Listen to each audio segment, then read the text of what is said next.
BBC বাংলার অধিবেশন প্রবাহতে আপনাদের স্বাগত। আজ আপনাদের সাথে লন্ডন স্টুডিও থেকে আছি মানসী বড়ুয়া, আর ঢাকায় আমার সাথে থাকছেন আকবর হোসেন। বাংলাদেশের সর্বশেষ গুরুত্বপূর্ণ আপডেট সংবাদে আপনাকে স্বাগত। শুরুতেই সংবাদ শিরোনাম, পরে বিস্তারিত।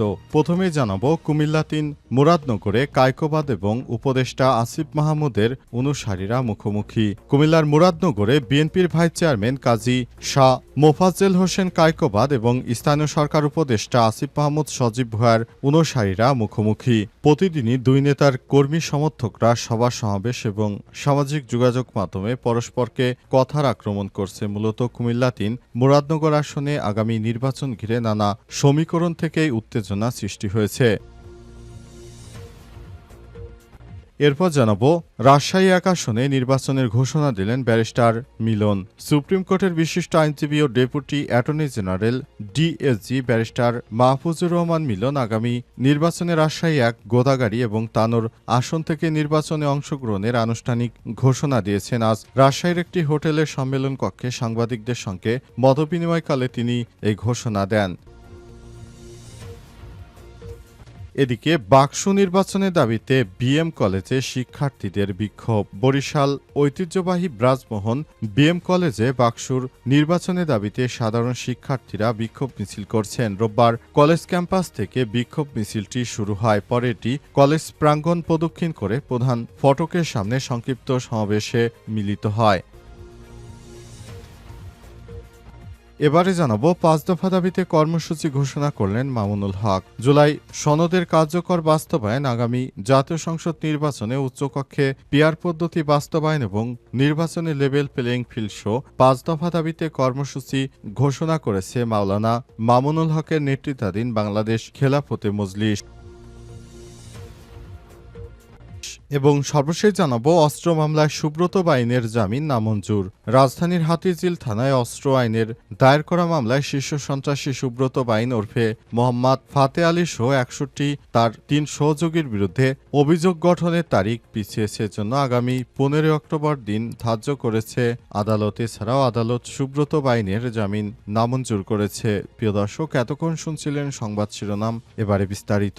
তবে তার আগে বন্ধুরা, অনুরোধ থাকবে এই সংবাদটিতে একটি লাইক দিন। এই চ্যানেলে আপনি নতুন হয়ে থাকলে আমাদের সংবাদটি দেখতে দেখতে চ্যানেলটি সাবস্ক্রাইব করে রাখুন। কমেন্ট করে বন্ধুরা আপনার মূল্যবান মতামত জানিয়ে দিন আপনি বিশ্বের কোন দেশ থেকে বা বাংলাদেশের কোন স্থান থেকে আমাদের সংবাদটি দেখছেন এবং শুনছেন। আর বন্ধুরা, এই সংবাদটি আপনার সোশ্যাল মিডিয়া ফেসবুকে শেয়ার করে বন্ধুদেরও দেখার সুযোগ করে দিন। এবারে বিস্তারিত।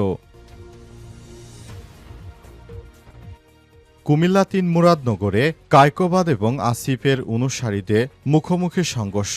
কুমিল্লায় মুরাদনগরে বিএনপির ভাইস চেয়ারম্যান কাজী শাহ মোজাম্মেল হোসেন কায়কোবাদ এবং স্থানীয় সরকার উপদেষ্টা আসিফ মাহমুদ সজীব ভুঁইয়ার অনুসারীরা মুখোমুখি সংঘর্ষ বাধার উপক্রম। প্রতিদিনই দুই নেতা কর্মী সমর্থকরা সভা সমাবেশ সামাজিক যোগাযোগ মাধ্যমে পরস্পরকে কথা বলার আক্রমণ করছে। মূলত কুমিল্লা ৩ মুরাদনগর আসনে আগামী নির্বাচন ঘিরে নানা সমীকরণ থেকে এমন উত্তেজনা সৃষ্টি হচ্ছে। এখানে কায়কোবাদ বিএনপি মনোনয়ন প্রত্যাশী, অপরদিকে আসিফ মাহমুদের বাড়ি এই একই উপজেলায়। তিনি এ আসন থেকে নির্বাচন করতে পারেন বলে ধারণা করা হচ্ছে।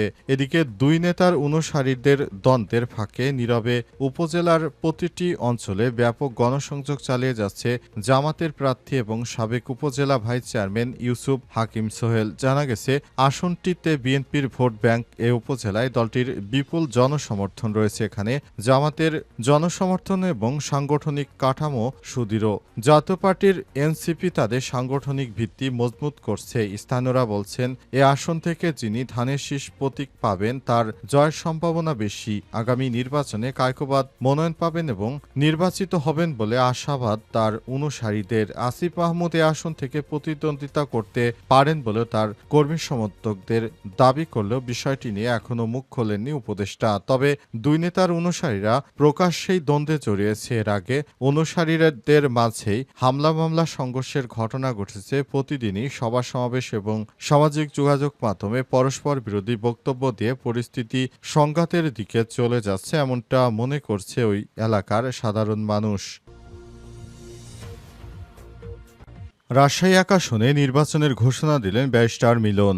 সুপ্রিম কোর্টের বিশিষ্ট আইনজীবী ও deputy attorney general DAC barrister Mahfuzur Rahman Milon আগামী নির্বাচনে রাজশাহী এক গোদাগাড়ি তানোর আসন থেকে নির্বাচনে অংশগ্রহণের আনুষ্ঠানিক ঘোষণা দিয়েছেন। রাতে রাজশাহীর একটি হোটেল সম্মেলন কক্ষে সাংবাদিকদের সঙ্গে মতবিনিময়কালে ব্যারিস্টার মিলন নির্বাচনে অংশগ্রহণের আশা ব্যক্ত করেন। ব্যারিস্টার মাহফুজুর রহমান মিলনের বাড়ি রাজশাহীর গোদাগাড়ি পৌর এলাকার মহিশাল বাড়িতে। পড়াশোনা করেছেন দেশে ও বিদেশে। তিনি প্রাত বিএনপি সাবেক মন্ত্রী ব্যারিস্টার আমিনুল হকের নিকটাত্মীয় বলে জানা গেছে। ব্যারিস্টার মিলন জানান, তিনি দীর্ঘদিন ধরে আইন পেশায় নিয়োজিত রয়েছেন। পাশাপাশি নিজ এলাকায় গোদাগাড়ি ও তানোরের বিভিন্ন সামাজিক ও সাংস্কৃতিক ক্রিয়া কর্মকাণ্ডের সঙ্গে নিজেকে সম্পৃক্ত রেখেছেন। রাজশাহীতে গোদাগাড়িতে এবং তানোরে সর্বস্তরের মানুষ প্রান্তিক জনগোষ্ঠীর জীবনমান উন্নয়ন ও তাদের সহায়তায় বিভিন্ন কর্মকাণ্ড পরিচালনা করে আসছেন।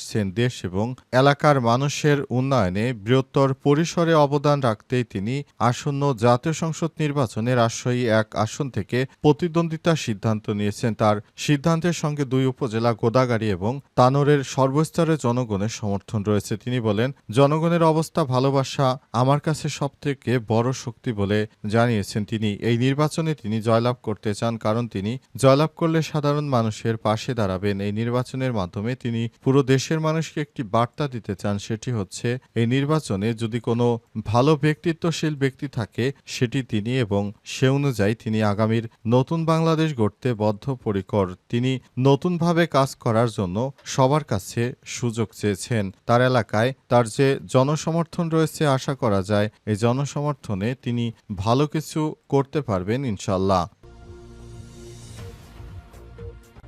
বাকসু নির্বাচনের দাবিতে বিএম কলেজের শিক্ষার্থীদের বিক্ষোভ। বরিশালে ঐতিহ্যবাহী ব্রজমোহন বিএম কলেজ বাকসু নির্বাচনের দাবিতে সাধারণ শিক্ষার্থীরা বিক্ষোভ মিছিল করেছে।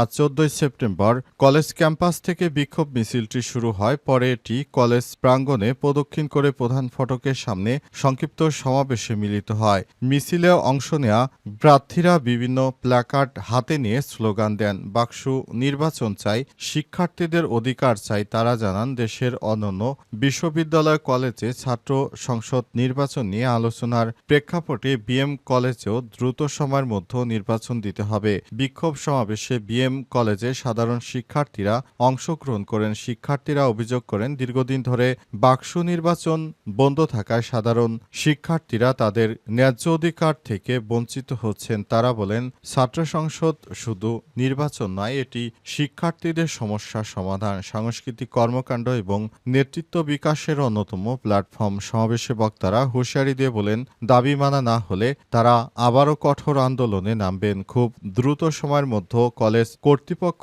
শিক্ষা মন্ত্রণালয়ের কাছে আনুষ্ঠানিকভাবে স্মারকলিপি দেওয়ার ঘোষণা দেন তারা। এ সময় বিক্ষোভ সমাবেশে বক্তব্য রাখেন অর্থনীতি বিভাগের শিক্ষার্থী মোহাম্মদ কামরুল ইসলাম, মোহাম্মদ সাব্বির হোসেন সোহাগ, ছাত্র অধিকার পরিষদের শাকিল আহমেদ, ছাত্র শিবিরের মোহাম্মদ তরিকুল ইসলাম, ইসলামী ছাত্র আন্দোলনের হান্নান উদ্দিন শাকিল সহ আরও বেশ কয়েকজন। তারা এই নির্বাচনটি দেওয়ার জন্য বিভিন্নভাবে সরকারের প্রতি দাবি জানিয়েছেন। 5 দফা দাবিতে কর্মসূচির ঘোষণা করলেন মামুনুল হক।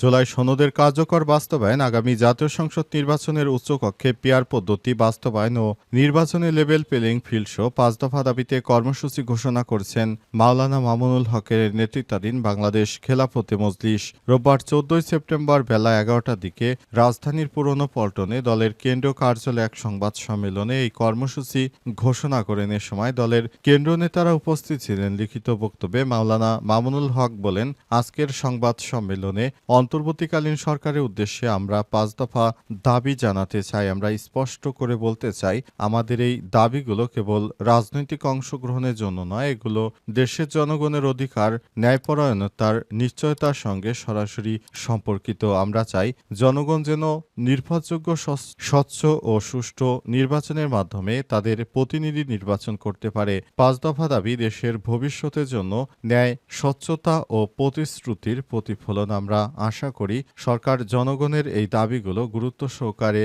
বিবেচনা করবে এবং এগুলো বাস্তবায়নের জন্য সক্রিয়ভাবে এগিয়ে আসবে। বাংলাদেশ খেলাফতে মজলিসের ৫ দফা দাবিগুলো হলো: ১. জুলাই সনদের অবিলম্বে বাস্তবায়ন, জাতীয় পার্টি ও ১৪ দলের রাজনীতি নিষিদ্ধ করা, আগামী নির্বাচনে লেভেল প্লেইং ফিল্ড তৈরি করা, জুলাই গণহত্যার বিচার দৃশ্যমান করা, আগামী জাতীয় সংসদ নির্বাচনে উচ্চকক্ষে পিআর পদ্ধতি বাস্তবায়ন করতে হবে।